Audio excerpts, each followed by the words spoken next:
Hello दोस्तों, हम लोग ग्राम पंचायत अधिकारी की क्लास में टॉप 10 क्वेश्चन की सीरीज़ कर रहे हैं।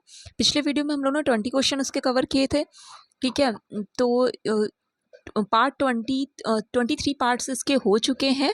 तो आज आगे का स्टार्ट करते हैं। ठीक है, तो आज का पहला क्वेश्चन है सीरीज़ का 241 241 नंबर का क्वेश्चन हमारा क्या है, देखिए। उत्तर प्रदेश ग्राम पंचायत कानून एवं उससे संबंधित नियमों के तहत ग्राम पंचायत प्रति वर्ष पूर्व वित्तीय वर्ष के अपने कार्यों की प्रगति रिपोर्ट कब तक जमा करना निर्धारित है। कहने का मतलब है कि जो उत्तर प्रदेश की ग्राम पंचायत कानून है, उनके जो नियम है, तो वो ग्राम पंचायत अपनी जो प्रगति रिपोर्ट जमा करता है, तो वो मतलब कब तक जमा करता है। तो जो पहले के वित्तीय वर्ष हैं, उनके जो कार्य हैं, तो उसकी रिपोर्ट वो 15 अप्रैल से पहले तक वो जमा करता है। ठीक है, तो उत्तर प्रदेश के ग्राम पंचायत कानून संबंधी नियमों के मुताबिक ग्राम पंचायत हर साल 15 अप्रैल से पहले पिछले वित्तीय वर्ष के कामों की रिपोर्ट जमा करता है। जो पिछले वित्तीय वर्ष है, उसके कामों की रिपोर्ट 15 अप्रैल से पहले जमा करी जाती है। ओके, तो ये आपको पता होना चाहिए। ये रिपोर्ट निर्धारित प्राधिकारी को दे दी जाती है। नेक्स्ट क्वेश्चन हमारे पास है, पंचायत में अनुसूचित जाति और जनजातियों की स्त्रियों के लिए जो आरक्षण है, वो किस आर्टिकल में दिया गया है, किस अनुच्छेद में दिया गया है। तो आपको पता है कि आरक्षण के बारे में आर्टिकल 243D में दिया गया है। ठीक है, 243 घा बोलो या डी बोलो।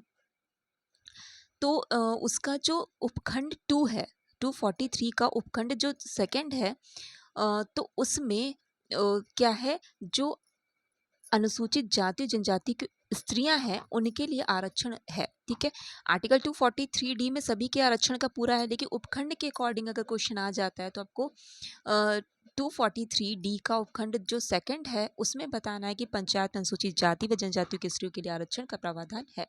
ठीक है, चलिए इसका पूरा डिटेल देख लेते हैं।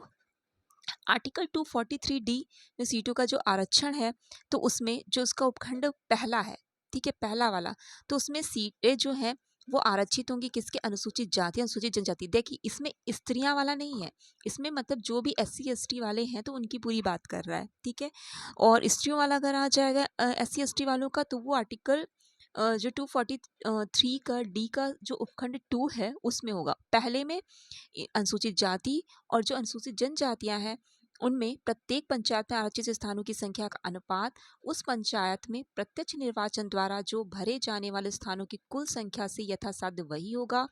जो पंचायत क्षेत्र में अनुसूचित जातियों की या उससे पंचायत क्षेत्र में अनुसूचित जनजातियों की जनसंख्या के अनुपात उस क्षेत्र की कुल जनसंख्या से, जो मतलब अनुपात कुल जनसंख्या से किसका, SC ST वालों में जो पंचायत क्षेत्र का है, वही प्रत्यक्ष निर्वाचन द्वारा भरे जाने वाले स्थानों की कुल संख्या से होगा, वही अनुपात उधर भी होगा आरक्षण वाला। ठीक है, प्रत्यक्ष निर्वाचन द्वारा जो भी सीटें भरी जाएंगी, तो आरक्षण का अनुपात जिस हिसाब से वहाँ पे उस क्षेत्र की कुल जनसंख्या से अनुपात है SC ST वालों का, उसी तरह सीटों में भी होगा। ऐसे स्थान किसी पंचायत में भिन्न भिन्न निर्वाचन क्षेत्रों के चक्रानुगमन से आवंटित किए जा सकेंगे। खंड 2 जो 243D का उपखंड 2 है, तो उसमें बताया गया है कि जो कुल स्थानों में कम से कम 1/3 सीटें जो होंगी, वो अनुसूचित जातियां और अनुसूचित जनजातियों की महिलाओं के लिए आरक्षित होंगी। कितनी, 1/3।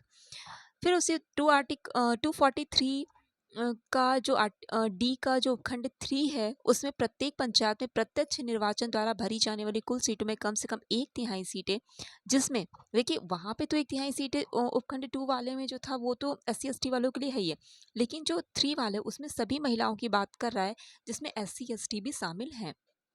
ओके, महिलाओं के लिए आरक्षित होंगी। ऐसी सीटें पंचायत में विभिन्न निर्वाचन क्षेत्रों के संबंध में आवंटित की जा सकेंगी।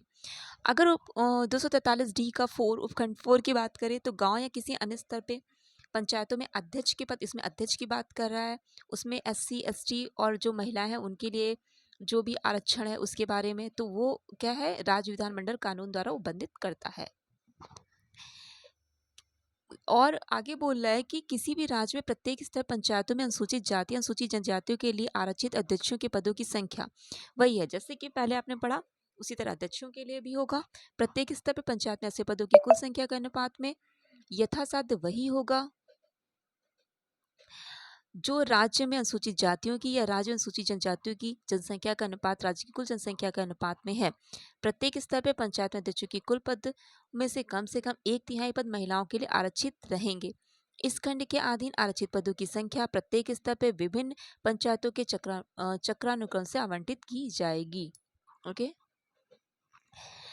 उपखंड 5 की बात कर रहा है, कोई समझाने वाला नहीं था, इस वजह से मैंने इसको ऐसे ही बता दिया है भाई। अध्यक्ष के लिए भी वही महिलाओं के लिए ही होगा 1/3 पद। उपखंड 5 की बात करें तो उपखंड 5 ये बोल रहा है जो खंड 1 और खंड 2 के अधीन जो सीटों का आरक्षण है, और जो खंड 4 में अभी बोला गया है उसके अधीन अध्यक्षों के पद का आरक्षण महिलाओं के लिए आरक्षण को छोड़कर आर्टिकल 334 में अवधि की समाप्ति पर प्रभावी नहीं रहेगा। देखिए, महिलाओं के आरक्षण की बात नहीं करी, और जो भी आरक्षण है उसमें बोला गया है कि ये आरक्षण जो है, जो आर्टिकल 334 में बताया गया है, तो उतनी अवधि की समाप्ति पर प्रभावी नहीं रहेगा। ओके, उपखंड 6 है, इस भाग की कोई भी बात किसी राज्य के विधानमंडल को पिछड़े वर्ग के नागरिकों के पक्ष में किसी भी स्तर पे किसी भी पंचायत में सीटें या पंचायत के अध्यक्षों के पदों के आरक्षण के लिए उपबंध करने से नहीं रोकेगी। 6 में पिछड़े वर्ग के बारे में है, अगर पंचायत चाहे तो वो पंचायत में जो राज्य का विधानमंडल है वो पिछड़े वर्ग के लिए भी, नागरिकों के लिए, पंचायत के अध्यक्षों के लिए हो तो आरक्षण का बंद कर सकती है। तो वही बोल रहा है कि राज्य का विधानमंडल जो पिछड़े वर्ग के नागरिकों के पक्ष में किसी भी स्तर पे किसी भी पंचायत में सीट या पंचायत में अध्यक्षों के पद के आरक्षण के लिए बंद करने से नहीं रोकेगा। अच्छा चाहते तो वो कर सकेंगे। तो पहले में आपने पढ़ा कि जो भी महिलाओं के लिए आरक्षण है, तो इसमें SC ST वाली जो सभी के बारे में बोल रहा था। ठीक है, तो SC ST में आरक्षित संख्या का भी जो हो गया। ठीक है, और सेकंड वाले में SC ST के महिलाओं के बारे में बोला गया। पहले में सभी के बारे में, सेकंड में SC ST महिलाओं के बारे में। ठीक है, सभी मतलब SC ST वालों की बात है इसमें। उपखंड 2 में SC ST महिलाओं की बात कर रहा है। उपखंड 3 में जो है वो 1/3 सीट जो आरक्षित होंगी सभी महिलाओं की बात कर रहा है, सभी कास्ट की महिलाओं की। और फोर्थ में बोला गया अध्यक्ष के पद के बारे में।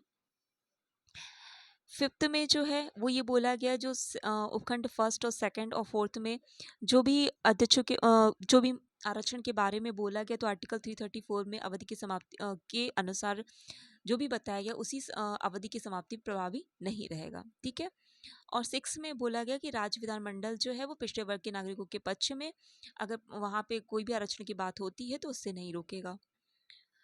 तो इससे काफ़ी क्वेश्चन बन सकते हैं। फिर उसका 243 नंबर का क्वेश्चन हमारा, मनरेगा के तहत सामग्री घटक के मामले में केंद्र और राज्य सरकार द्वारा किए गए वित्त पोषण की अनुपात कितना है? तो इसमें कितना है? 75:25 का 75 से 25 का अनुपात है।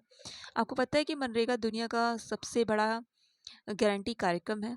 ठीक है, कार्य का इसमें इसे 2005 में ग्रामीण घरों में 100 दिन के प्रति वर्ष 100 दिन की मजदूरी रोजगार की गारंटी देने की प्राथमिक उद्देश्य के साथ लागू किया गया था।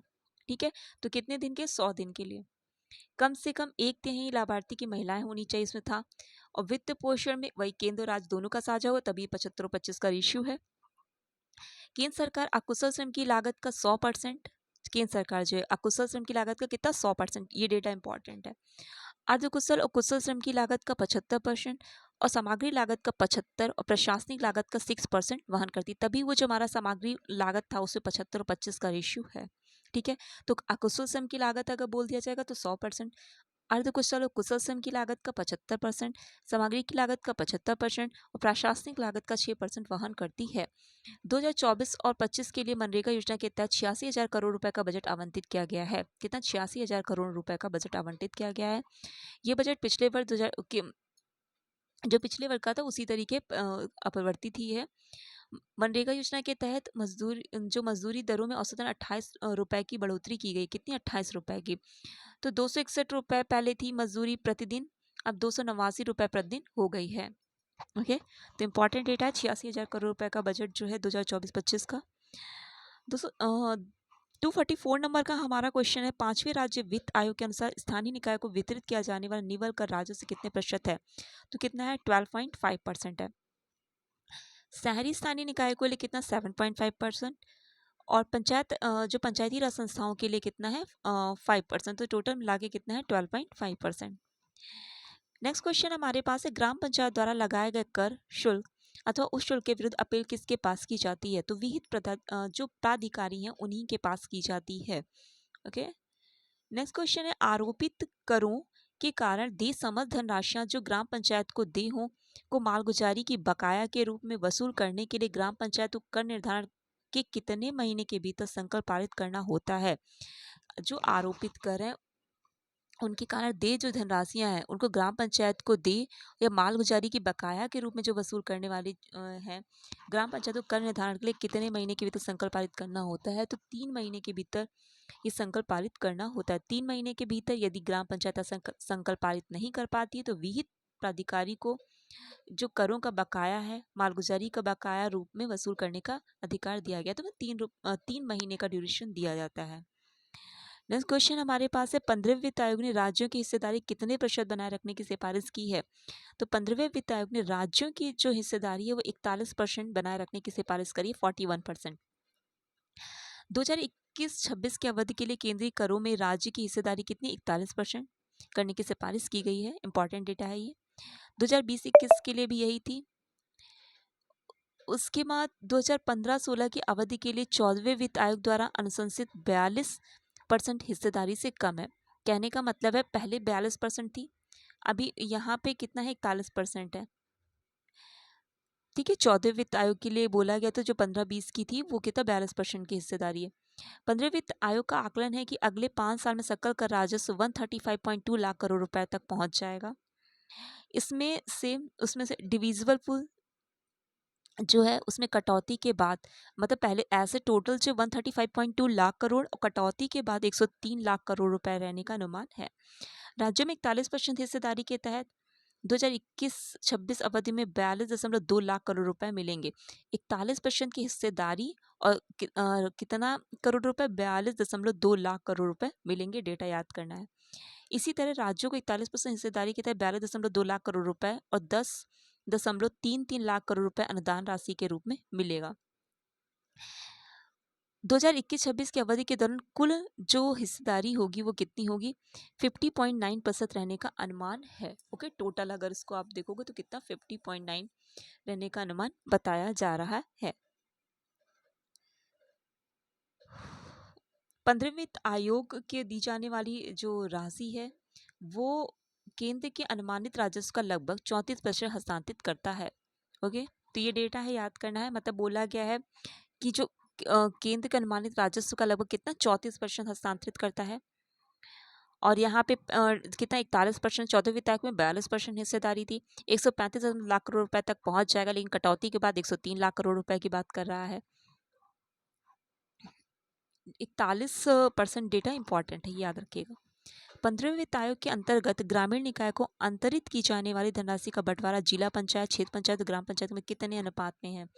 तो जिला पंचायत 15, क्षेत्र पंचायत 15 और ग्राम पंचायत की बात करें तो 70 में 15-15-70 का अनुपात है। ग्राम पंचायत का ज़्यादा अनुपात है। नेक्स्ट क्वेश्चन हमारे पास है, प्रधानमंत्री आवास योजना ग्रामीण कब शुरू की गई थी? तो 1 अप्रैल 2016 को प्रारंभ की गई थी। प्रधानमंत्री आवास योजना 1 अप्रैल 2016 को। प्रधानमंत्री आवास योजना ग्रामीण विकास मंत्रालय भारत सरकार का महत्वपूर्ण कार्यक्रम है जिसे आवास और शहरी मंत्रालय द्वारा कार्यान्वित किया जा रहा है। ठीक है, इस योजना का लक्ष्य सभी आवासहीन परिवार और कच्चे और जीर्ण शीर्ण घरों में रहने वाले परिवार को एक पक्का घर प्रदान करना है। ठीक है, तो ये तो नॉर्मल सी बात है, सभी को पता है। तो आपको बस डेट याद रखना है, 1 अप्रैल 2016। और इसमें जो घरों का न्यूनतम आकार है कितना? 25 वर्ग मीटर है।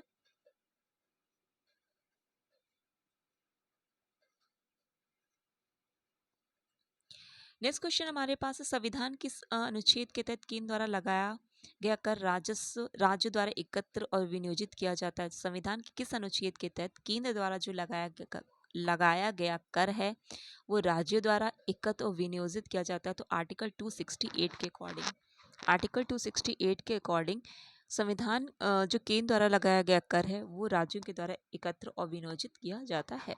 ठीक है, चलिए इतना ही रखते हैं। आज के 10 क्वेश्चन हो गए हैं। थोड़े से डिफ़िकल्ट क्वेश्चन थे क्योंकि इसमें बजट वगैरह के क्वेश्चन थे। चलिए इतना ही, थैंक यू।